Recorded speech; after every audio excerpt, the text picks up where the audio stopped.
यानी फौज में ड्यूटी आई हो न हलो ना यार मूंखे शर्म तो अचे।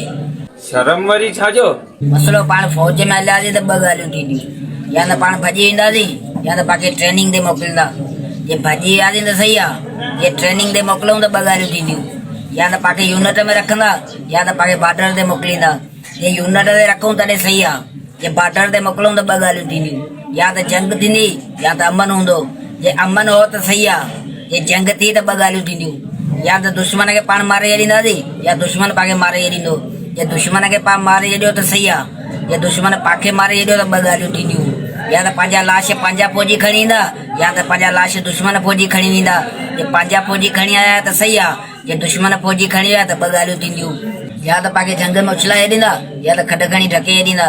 जे खॾ खणी ढके छॾूं त सही आहे, जे जंग में उछलाए छॾूं त ॿ ॻाल्हियूं थींदियूं, या त पाण खे जानवर खाई वेंदा या त पाण खे पखी खाईंदा।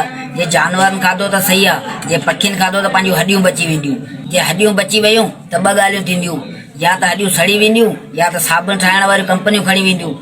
जे हॾियूं सड़ी वियूं त सही आहे, जे साबुण ठाहिण वारियूं कंपनियूं खणी वियूं त ॿ ॻाल्हियूं थींदियूं, या त उहो व्यंजन वारो साबुण ठाहींदा या त कपिड़नि धोअण वारो साबुण ठाहींदा।